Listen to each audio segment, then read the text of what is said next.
Welcome to the Deep Dive, the show where we take a whole stack of sources, articles, research, our own notes, and really pull out the most important bits of knowledge and insight. And we tailor it just for you. Today, we're tackling something pretty much universal, I think. An experience that, well, it crosses borders, cultures. It's grocery shopping. Definitely. Think about it. How often are we, pushing a cart down an aisle, whether it's your local store or maybe a big supermarket somewhere new? It's just a fundamental part of daily life, isn't it? Exactly.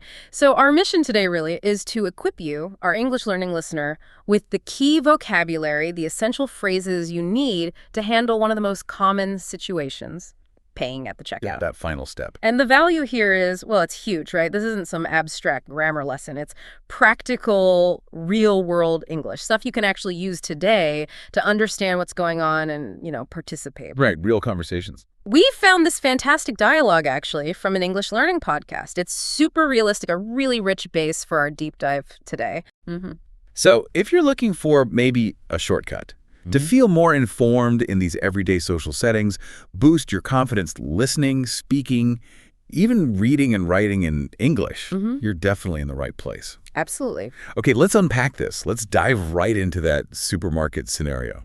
What's fascinating here, I think, is just how much practical language, like nuanced language, is packed into what seems like a really simple interaction. It does seem simple on the surface. Yeah. And for English learners, especially, maybe those of you aged 18 to 40, understanding these kinds of everyday exchanges, it's incredibly valuable. Why specifically? Well, this deep dive, it offers more than just words. It's sort of a blueprint for confidence, right? Yeah. Helping you bridge that gap between, say, textbook English and how people actually talk, real fluency. That gap can feel pretty wide sometimes. It can. And we know you're probably looking for knowledge that's quick, but also thorough. We're aiming for those aha moments, delivered at a good pace, respecting your time, avoiding just overwhelming you with information. Good. Yeah. We're going to break down a typical supermarket checkout conversation. Really pull out the key terms, the phrases used by both the customer and the cashier. Okay. Because this kind of authentic, everyday chat, that's exactly where textbook English often, falls a bit short. But it's absolutely crucial for genuine conversation skills. You've hit on a key point there, and it brings us right into our scenario, doesn't it? Let's set the scene. Okay, so picture this. You've done the hard part, navigated the aisles, your cart's full, and you're finally heading to pay. The final hurdle. Exactly. The dialogue we're digging into captures this classic, relatable, little bit of tension right away. There's a customer, let's call him David. He heads for the express checkout lane. The express lane. Always tempting. Right. But the sign clearly says 15 items or fewer. And David, he's got 16 items. Oh, just one over. The classic dilemma. Just one. And this immediately sets up that familiar dynamic, the customer trying to kind of bend the rules. It's a minor negotiation, really low stakes, but it's packed with natural language. A little social dance. Totally. So as it plays out, we hear the cashier, Emily, let's say she politely guides David, asks him to put his items on the belt, push his cart through. Standard stuff. Usual flow. Then come those questions you hear almost everywhere, like the big one. Do you prefer paper or plastic for the bags? The eternal question. Isn't it just? And just when you think it's all going smoothly in another little snag, David tries to use some coupons. Coupons. But Emily checks them, and they've expired. Oh, dear. Adds to the drama. It's just such a wonderfully realistic slice of life, isn't it? Full of that natural, spontaneous language, those minor frustrations we all run into, which makes it perfect, really, for learning how people actually talk. Yeah, it's authentic. It's a genuine window into real English conversation, something you, the listener, can connect with right away and learn from. Indeed. And if we, connect this to the bigger picture, this short dialogue, it covers so many practical situations you might face, especially around the payment part. Right, the transaction itself. So once the items are scanned, the toll pops up, the cashier moves right into payment options. You hear questions like, do you have a club card or will it be cash? Okay, breaking that down. It's basically a quick way to see if you're in their loyalty program, the club card, or if you're paying with, physical money, cash. Got it. And if you pull out a card, the next logical step is, will it just be debit or credit? Debit or credit. Hear that all the time. Exactly. These are super standard questions in almost any shop in an English-speaking country. Once you recognize the pattern, it becomes second nature. But then David, our customer, he throws in something else. He asks for cash back. Ah, yes. Could I get cash back? $50 would be great. This is a really, really useful concept to understand. Why is that? Well, especially if you're traveling, maybe you don't like carrying lots of cash or you just need some quick money without finding an ATM.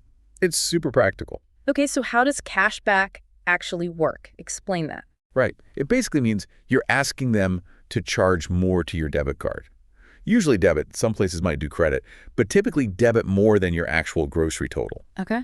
And the difference, they give it to you in physical cash right there. Okay, so like the example in our source. Exactly. Let's make it concrete. Say your groceries cost $20. You tell the cashier, can I get $50 cash back? They'll charge your card $70 total. 20 for the groceries, 50 for the cash. Precisely. They run one transaction for $70. Your bank account gets debited $70. And then the cashier just hands you $50 in bills from the register. So the conveniences. It's huge. You skip ATM fees, which, could really add up. It definitely can. And you get cash right there on the spot. No extra trip to a bank, no hunting for an ATM.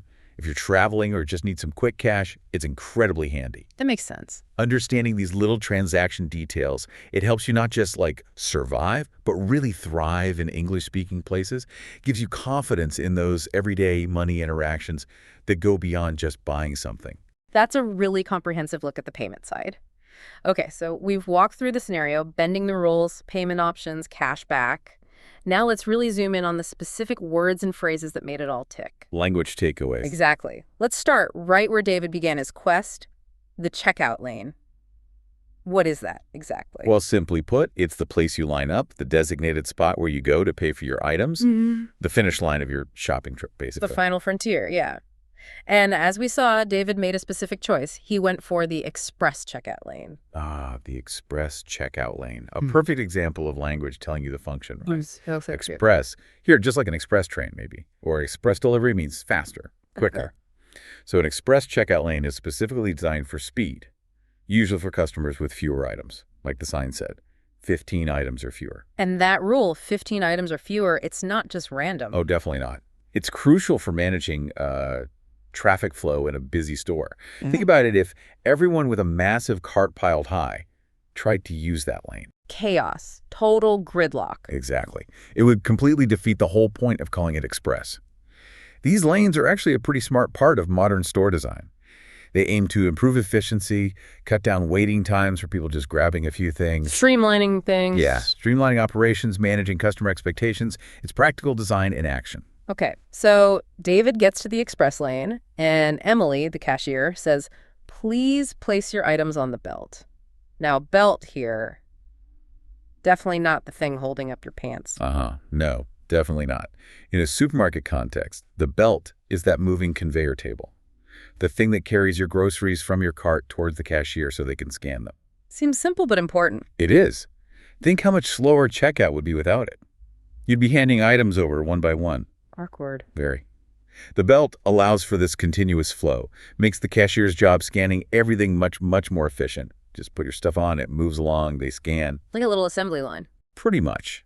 It's one of those small innovations that just streamlines daily life, often without us even thinking about the design behind it.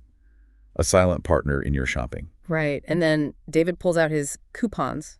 What are these exactly? Coupons, yeah. They're basically pieces of paper or sometimes digital codes now that give you a discount on specific items or maybe on your total bill. Money savers. Exactly.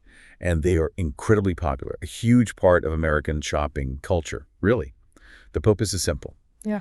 Save money on a particular product. Maybe it's, 50 cents off some cereal or buy one, get one free on sodas, something like that. Where do people get them? All over. Often in the Sunday newspaper, you get thick bundles of them, sometimes mailed directly to your house, and increasingly digitally store apps, websites. Okay. But it's more than just saving money. Coupons are a really powerful marketing tool. They're designed to influence what you buy. How so? Well, there's the psychology of getting a deal, right? Yeah. That little feeling of winning, of being smart.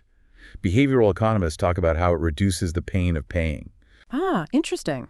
People actively collect them, organize them, bring them to the store. Sometimes, honestly, people will buy something just because they have a coupon for it, even if it wasn't on their list. Really? Just for the deal? Absolutely. Yeah. It's a fascinating look into consumer psychology and how these little incentives shape our choices every day. Well, speaking of David's coupons, his were rejected. Why? Because they had expired. Seems like a really important word. Versatile. Oh, extremely. Right. Expired just means something is no longer valid, no longer good after a certain date has passed. Okay. And this raises a really important question, actually. How does the context help us understand what expired truly means in a situation? Because it's not always the same implication. Right. Give us some examples. Okay, let's take the ones from our source first.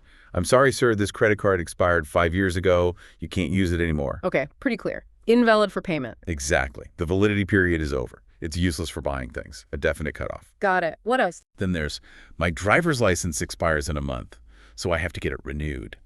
Slightly different feel here. How so? Well, expires, here signals an upcoming deadline. The license isn't invalid yet, but it will be soon if you don't take action. Renew it. It implies a need for future action to maintain its legal status. Ah, okay. A warning, almost. Kind of. And then a really common and critical one. Don't drink that, the milk is expired. Yeah, definitely don't want to ignore that one. Right. Here, expired is all about safety and usability. The milk isn't safe, it's not fresh, it's probably not even drinkable after its expiration date. It's a health warning, essentially. So the core meaning is past its date. Yes, the core meaning no longer valid or past its effective date stays the same. But the consequences change dramatically depending on if it's a credit card, a license, food, or, like in David's case, a promotional coupon. Context is key. Absolutely. Understanding these different contexts really helps you grasp how versatile and how important a single word like expired can be in everyday English. It's a great lesson in how words get their full power from how they're used. Okay, moving on. Then there's a club card. Emily, the cashier, asks David, do you have a club card or will it be cash? So a club card, it's not just any credit card, right? No, that's a crucial difference. It's not a Visa or MasterCard you use everywhere. A club card is specific to that store or supermarket chain. It's part of their loyalty program. Loyalty program, meaning? Meaning they want to encourage you to keep coming back, to be a loyal customer. By offering these cards, they give you benefits, usually special discounts, member-only prices on certain items. Sometimes you earn points you can use later. So it saves you money? They can, yes. But it's also a way for the store to track what you buy. They gather data on purchasing habits. Ah, data. Yeah, which helps them tailor promotions, manage their stock better, understand their customers. It's quite strategic. You see similar programs in many different types of shops, not just supermarkets. So if someone asks for a club card, they mean the store's own loyalty card. Exactly. It's about accessing those store-specific savings and them recognizing you as a regular shopper. Kind of a win-win, but definitely designed to keep you loyal. Got it. And finally, on payment, we did touch on cash back earlier when David asked for it. Let's just quickly revisit why it's so useful. Yeah, it's worth a quick recap just because it's so practical in the real world. As we said, cashback lets you basically use the checkout like a mini ATM. Withdraw cash from your own account. Right. You pay for your groceries with your debit card, tell the cashier you want cash back, say $50. They charge your card, the grocery total, plus the $50, and then hand you the $50 in cash. Grocery costs $20, ask for $50 back, card charge $7, you get $50 cash. Perfect summary. And the real value, again, is skipping those ATM fees. They can really sting, especially if you're traveling or somewhere unfamiliar. Or just need cash quickly. Exactly. It combines buying groceries with getting cash, super convenient, makes life a little easier. Okay, that definitely wraps up the key vocabulary deep dive. We pulled out some really essential terms there. Good groundwork. But, sounding natural, understanding real chat, a huge part of that is getting the hang of everyday phrases, the idiom. Fluency builders, yeah. Let's move into that. First up, back to David with his 16 items in the 15 items or fewer lane. He says, oh, come on, I have 16 items. Cut me some slack, will you? What exactly does cut me some slack mean? It sounds informal. It is informal, yes. And very useful. To cut someone some slack means basically relax the rules a bit. Don't be so strict. Give me a little more freedom or leeway in this situation. Like asking for a break. Exactly. It's often used when someone knows they're maybe technically wrong, or they're asking for an exception because of, circumstances. A plea for a bit of understanding, a bit of grace. Okay. And here's where it gets really interesting. The origin of this phrase, it actually comes from mountain climbing. Mountain climbing. Really? Yeah. Imagine a climber going up a rock face, right? They're tied to a rope, and their partner below is holding it, belaying them. If that rope is pulled really tight, the climber has no room to move. They're totally restricted. Okay, I can picture that. But if the partner cuts them some slack, they let out a little bit of loose rope. This gives the climber more freedom to adjust their position, move around an obstacle, maybe even cushion a small slip. Ah, loose rope gives freedom. Slack. Precisely. It's a brilliant example of how a physical action turns into this rich, figurative phrase that perfectly captures asking for leniency or understanding. That's fascinating. So how would we use it day to day? Well, let's think. Say you arrive 2 minutes late for a meeting. You might say to your colleague, hey, cut me some slack, I'm only 2 minutes late, traffic was awful. Okay, asking for forgiveness for being slightly late. Right. Or maybe a more empathetic one. My wife just had a baby, I'm exhausted. Could you cut me some slack on that report deadline? I'll get it to you tomorrow. Asking for understanding due to circumstances. Exactly. Or you might advise someone else about a friend who's struggling. Look, Emily had a really rough week. I think you should cut her some slack on missing that call. She's usually on top of things. Showing empathy, suggesting leniency. Yeah. It's a phrase that often carries a bit of humility, a request for understanding. Very effective in informal chat when you want someone to ease up a bit. Great phrase. Okay, next one. A question you hear almost every single time you're checking out groceries, a real classic. Do you prefer paper or plastic? Ah, yes. The absolute classic. A common cliche, you could even say, that cashiers just rattle off automatically. So it's literally just asking about the bag type. Paper bag or plastic bag. That's it. Simple question. But the reasons behind it are kind of interesting now. It used to be just personal preference, maybe. But Now it's more complicated. well, you have environmental concerns, right? Some people think paper is better, more recyclable, maybe biodegradable. Others prefer plastic durable, keeps things dry.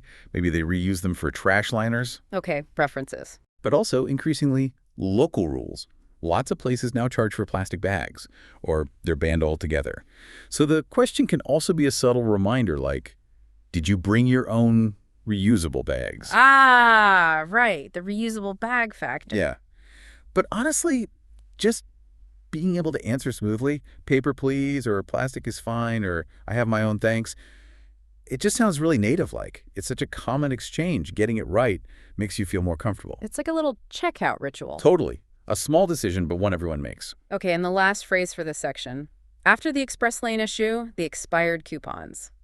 David just sighs and says, oh, well, I guess it's just not my day. It's just not my day. Oh. Well, that's such a common, relatable phrase. We've all been there. What does it really capture? It means you've had a string of bad luck, minor problems, frustrations piling up, or just a general feeling that things are going wrong.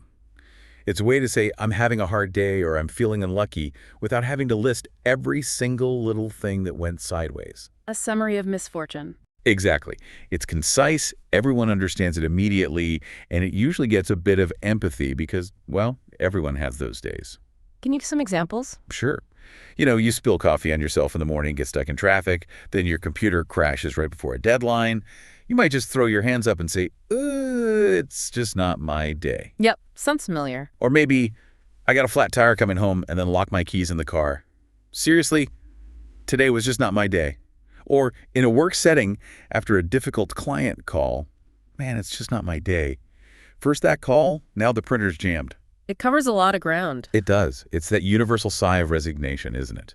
A quick way to express frustration or bad luck without dwelling on the specifics captures that feeling of being just out of sync. Okay, fantastic.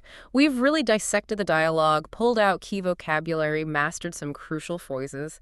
But, supermarkets aren't just about buying things. They kind of reflect the culture around them too, don't they? Absolutely. They're like little microcosms of society. So, moving beyond the transaction itself, what does this whole scenario tell us about, say, American culture? That's a great question. Moving from the language to the cultural context, we can look at two things hinted at in our source material. First, think about the cashiers themselves. Emily, in our example. Okay. In America, it's extremely common for cashiers, especially in grocery stores, to be students. High school students, college students. It's a very typical part-time job or summer job. Really? Students running the checkouts? Very often, yes. You'll see lots of high schoolers working after school, maybe 4 p.m. to 9 p.m. or on weekends. They make up a significant part of that workforce, particularly in suburban areas. Interesting. And our source material even pointed out a common, though maybe stereotypical, pattern. Often you see high school girls working as cashiers, while maybe the high school boys are more likely to be found working in the back in the stockroom, unloading trucks or stocking shelves. Stocking shelves, meaning? Physically putting the cans, boxes, all the products onto the display shelves for customers to buy. Ah, right. So what does this tell us culturally? It says a lot about part-time work culture for young people in the U.S. For many American teenagers, a job like this, cashier, stocker, it's their first real job, their first taste of the workforce. A rite of passage, almost. Exactly. It's where they learn basic skills, responsibility, being on time, handling money, dealing with customers. Customer service is a big one.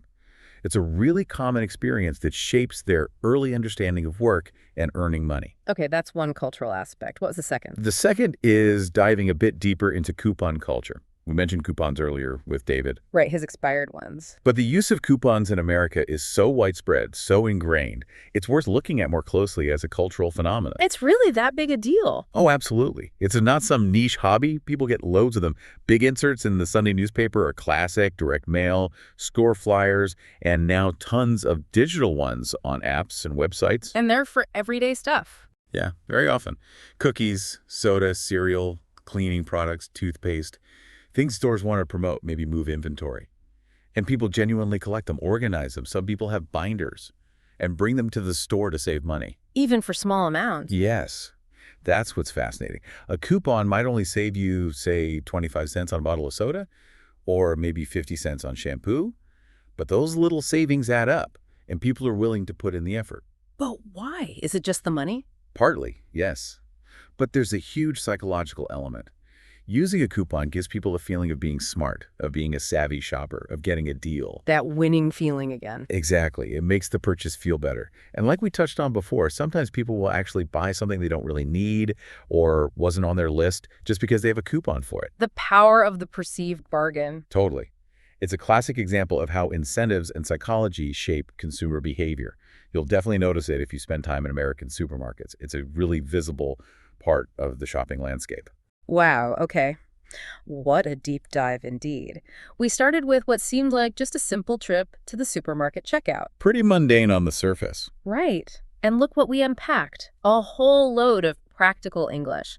Specific vocabulary, checkout lane, belt, expired, club card, cashback. Essential terms.